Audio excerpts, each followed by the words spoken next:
দেন তারা। আপনি এভাবে কথা বলেন কেন? আপনি এভাবে কথা বলেন কেন? ওইভাবে বলতে হবে। আমার কথা শোনেন আগে, আমার কথা শোনেন, আমার কথা শোনেন আগে, আপনি আমার কথা শোনেন।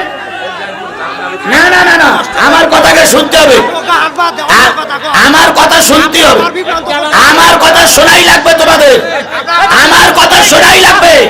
তোমরা গরু হিসেবে আমার কিনে নিয়ে শুনি না। দাঁত কে দিছে? আপনি দিছেন না? কথা কমু আস্তে মাইক ছাড়া দেখতে দিব না তুই এখানে রহম করে ভালো লাগে এইবার বাংলা লাগি পুরো এক পাও যাইতে দিব না। বাংলা না কোন দেয়া যায় আমি দেখব। দাঁড়ান না, একটু দিতে আটকে না। ছেলেরা আমার কথাকে শোনো, আমার কথাকে শোনো, সবাইকে শুনতে হবে। নিশ্চয়ই এখানে কেউ গরু না, সবাই মানুষ, প্রত্যেকের বিবেক আছে, বিবেক আছে না? যারা হুমকি দিচ্ছে রাত পর্যন্ত থাকতে, ওদের বিবেক নাই? ওরা মানুষ না? আমরা ওয়াজ করতেছি, আমরা মানুষ না? যে ছেলেগুলো এখানে মস্তানি দেখাচ্ছে, যে হুজুরের এখানে বন্দি করে, ওরাও তো মানুষ। এদেরকে সবাইকে শোনার জন্য অনুরোধ করছে, আমার কথাগুলোকে শুনতে হবে। তারপরে ভুল ত্রুটি যেটা হয়, কম্প্রোমাইজ যেটা হয়, সেটা হবে, আগে শুনতে হবে। সেটাও তাদেরকে জাতির সামনে ন্যাংটা করে দাও। আপনারা এ দোয়া শোনেননি? আপনারা এ দোয়া করেননি উনি? আজকে দেখেন, ঠিক যেই ট্রাইব্যুনালে সাঈদীর রায় হয়েছিল, ওই একই ট্রাইব্যুনালে শেখ হাসিনার ফাঁসির রায় হয়েছে।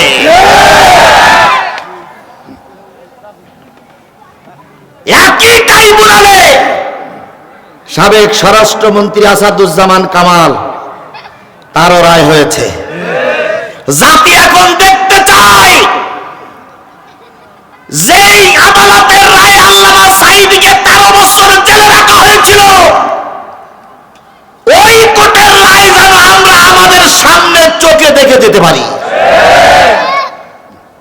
আমাদের দেশের একজন নেতা আছে, তিনি বলেছেন যে যেই কোর্টে মুক্তিযোদ্ধাদের পক্ষে বিচার করে যুদ্ধ অপরাধীর রায় কার্যকর করা হলো, ওই কোর্টে শেখ হাসিনার রায়টা আমরা ভালো বলে মনে করছি না।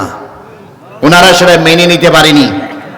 আমরা স্পষ্ট করে বেলকুচির মাটির থেকে বলছি, যদি আপনি এই রায় মেনে না নেন, এটা 18 কোটি মানুষের মনের রায়। যদি আপনি মেনে না নেন, তাহলে শেখ হাসিনা যে পথে গেছে, আপনিও সেই পথে চলে যান। আপনার মতন নেতা আমাদের বাংলাদেশে দরকার না। তাহলে রুকু করবো কার জন্য? আরেকটু জোরে বলেন। আল্লামা সাঈদী 50-52টা বছর তাফসীর করেছে। তার কোনো আমল যদি আল্লাহর দরবারে কবুল না হয়, আমার বিশ্বাস একটা আমল তার কবুল হয়ে সেই আমলে সে জান্নাতে যাবে। সেটা কোন আমল? সেটা হলো আওয়ামী লীগ সরকার যখন ক্ষমতায়, বাংলাদেশ জামাত ইসলামের 3 জন এমপি ছিলেন জাতীয় সংসদে, তার ভিতরে একজন ছিলেন আল্লামা সাঈদী। তিনি লক্ষ্য করলেন, যত এমপি ভিতরে ঢোকে, সব এমপিরা মাথাগুলো নিচু করেই ঢোকে। রুকু করা মানে কি বললাম? ঝুঁকে পড়া। সব এমপিরা মাথা ঝুঁকাই স্পিকারকে রুকু করে, স্পিকারের কাছে মাথা নিচু করে জাতীয় সংসদে ঢোকে। আল্লামা সাঈদী বাগের বাচ্চা, তিনি চিন্তা করলেন, এরা নির্ভুল, এরা নিঃসন্দেহ একটা শিরক। নিঃসন্দেহ কি? আর এটা মুসলিম দেশ, 5.5 লক্ষ মসজিদে দৈনিক আযান হয়, এদেশে শিরক বেদাত চলবে না। উনি দাঁড়িয়ে বললেন, মাননীয় স্পিকার, আমার এই কপালটা নত হবে কার কাছে? ইয়া আইয়ুহাল্লাযীনা আমানুর কাউ আসজুদু, আমি রুকু করব আল্লাহর জন্য, সিজদা করব আল্লাহর জন্য। কিন্তু এখন দেখতেছি আমরা যারা ঢুকি, আপনাকে রুকু করে মাথা নিচু করে ঢুকতে হয়। এটা একদম নির্ভেজাল একটা কি শিরক। আমি এটা চাচ্ছি না। স্পিকার সাহেব বললেন, হুজুর আপনি একটা লিখিত দরখাস্ত করেন। লিখিত দরখাস্ত করা হলো। ভোটাভুটির মাধ্যমে সেই দরখাস্ত মঞ্জুর হলো। স্পিকার বললেন, গেটটা সংস্কার করো, কোন মানুষ ঢোকার সময় মাথা নিচু করে ঢুকবে না, মাথা উঁচু করে ঢুকবে। এই যে তার জীবনের সবচেয়ে বড় একটা ভালো কাজ করে গেছেন, এই কাজের ওসিলায় আল্লাহ যেন তাকে জান্নাতুল ফেরদাউস দান করে। তাহলে রুকু করব কার জন্য? 2 নম্বর, আসজুদু, সেজদা করো। সেজদা করা মানে হলো মাথাটা একেবারে মাটির সঙ্গে লাগায় দেওয়া। কার জন্য? আরো জোরে বলেন, আসজুদু ওয়াবুদু রাব্বাকুম। যত ইবাদত হবে সব রবের জন্য। ওয়াফালুল খায়রা লাআল্লাকুম তুফলিহুন। ভালো ভালো কাজ করো, আল্লাহ পাক সফলতা দান করবে। তাহলে প্রথম কি? রুকু। 2 নম্বর সেজদা। 3 নম্বর গোলামি কার?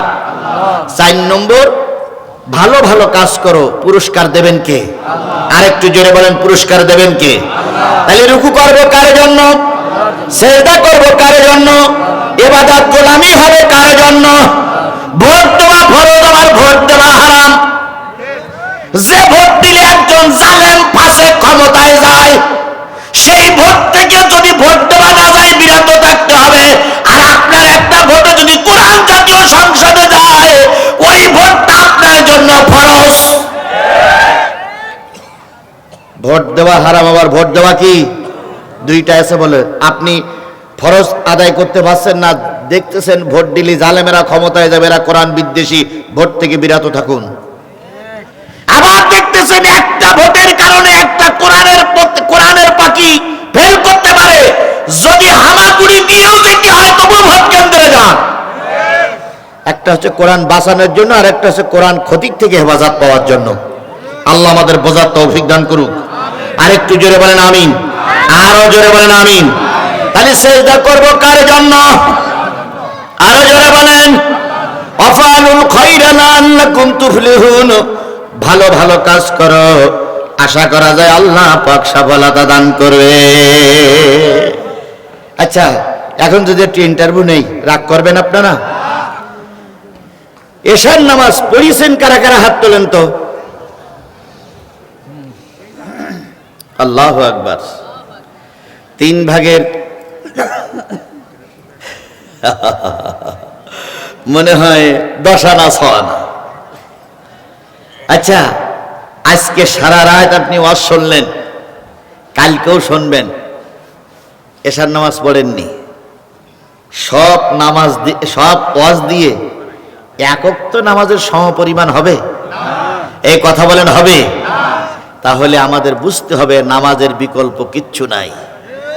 তবে যারা পড়ুনি, অধিকাংশ দেখলাম যুবক।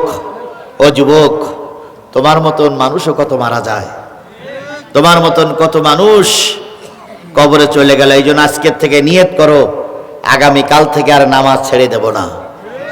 আজকে পর্যন্ত যে গুনাহ করেছো আমি সাদা কাগজে লিখে দিতে পারি, তুমি যদি তওবা করে ফিরে আসো, কালকের থেকে যদি নামাজ পড়ো, আজকে পর্যন্ত যে পাপ করেছো সব পাপ আল্লাহ মাফ করে দেবে। আমার ভাইয়েরা, কিয়ামতের দিন মুসিবতের কানে আল্লাহ রাব্বুল আলামিন বলবেন, আমার সামনে যত লোক আসছো, নামাজি আর বেনামাজি আলাদা হয়ে যাও। যারা রুকু করেছো, সিজদা করেছো, আমার গোলামি করেছো, তারা এক পাশে যাও। আর যারা রুকু করুনি, সিজদা করুনি, তারা আর এক পাশে চলে যাও। এবার 2 পাশে হয়ে যাবে। এবার ফেরেশতা যেই বলবে, আল্লাহ রুকুকারী হতে পারেন আপনি আওয়ামী লীগ, আপনি ঈমান এনেছেন, হতে পারেন আপনি বিএনপি, আপনি ঈমান এনেছেন, হতে পারেন আপনি জামাত, আপনি ঈমান এনেছেন, হতে পারেন আপনি চরমনাই, আপনি ঈমান এনেছেন, হতে পারেন আপনি খেলাফত মজলিস, খেলাফত আন্দোলন, হতে পারেন আপনি তাবলীগ, কিন্তু আপনার মাথাটা কারোর কাছে ছাড়া নত হবে না। আপনি ঈমানদার মাথা নত করবেন কার জন্য? আমরা কেউ নেতার কাছে দিয়ে মাথা নত করি, কেউ বা নেত্রীর কাছে দিয়ে মাথা নত করি, কোন কোন মুরিদ আছে পীরের দরবারে যেয়ে রুকু করে। তাহলে মাথা নত আল্লাহর কাছে ছাড়া আর কারোর কাছে হবে? আরো জোরে বলেন। আজকে রজের প্রথম শিক্ষা, যতদিন বেঁচে আছি ততদিন পর্যন্ত আমার মাথাটা নত হবে কার জন্য? বাংলাদেশের দুইজন ব্যক্তির নাম খুব জোরালো উচ্চারণ হয়। একজন ব্যক্তি হলেন আল্লামা দেলোয়ার হোসেন সাঈদী, আর একজন ব্যক্তি হলো শহীদ প্রেসিডেন্ট জিয়াউর রহমান। শহীদ